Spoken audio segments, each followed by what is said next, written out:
name is Carlton Berkley. I'm a retired New York City detective. I came on the force back in 1984.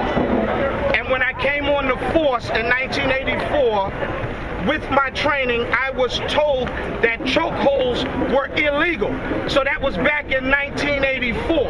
As you heard, when the Commissioner Bratton, who's is his second stint, along with the new mayor, said that it was 20 or 10 years ago, it's been over 30 years ago, and we have Ms. Baez, whose son was choked to death by an officer Lavoti back in the 80s.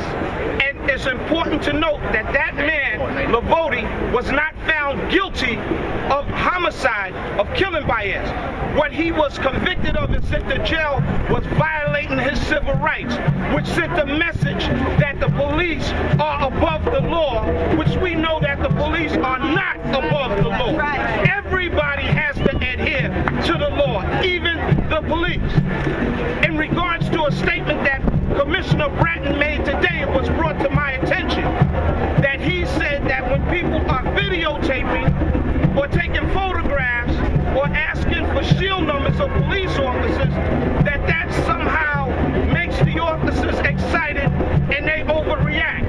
Well, Commissioner Bratton, let me tell you that before you make a statement of such, you should read your own policy, because your policy in the patrol guide states that onlookers have the right to observe the police, have the right to ask for shield numbers and names, and also it says in his own policy, the patrol guide, you can videotape and take pictures of the police detaining, arresting, or even speaking to anyone. So this man here has to go now and speak to other people in the police department and apologize, because that was a very disingenuous statement that he made.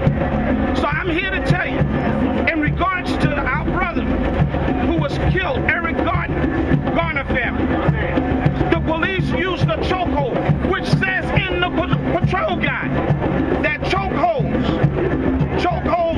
are illegal, and chokeholds are subject and include, but it's not limited to, any pressure to the throat or windpipe, which may prevent or hinder breathing or reduce of air intake. So what that officer did was violate his own patrol guide procedure, which he had received training in. This is not about retraining, folks, because this has been going on for a long time. And while I was a member of NYPD, I fought against the injustice that NYPD kept and still do inflict on the minority communities and poor people. I was a member of the 100 Blacks in Law Enforcement Who Care and the National Latino Officers Association, which I am still a member of, the National Latino. Since the Eric Garner incident, Al Sharpton and I have sat down and spoken, and Al Sharpton has asked me to review all of the police department guidelines and to report back to him all of the violations that were observed in the Eric Garner's case, and along with the young man who was stomped in Brooklyn, along with a pregnant 7-month lady who the police put in a chokehold, and along with the young man who was coming home from work on the subway at 3 o'clock in the morning with no more than 3 or 4 passengers on a subway train.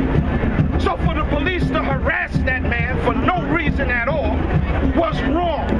And when you put pressure on police officers to make arrests, this is the type of policing we get. So we don't just blame the police officers, we have to blame the head, and that's Commissioner Bratton, along with our Mayor de Blasio, who I voted for, and I'm giving him a chance, but he ran on bringing the community and the police back together.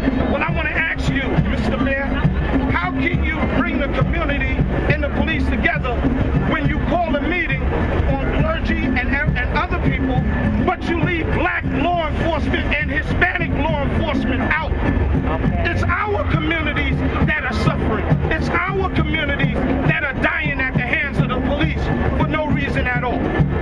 for that matter and many others, I will be out here and I will continue to fight against the injustice that the NYPD inflicts on our people and the poor people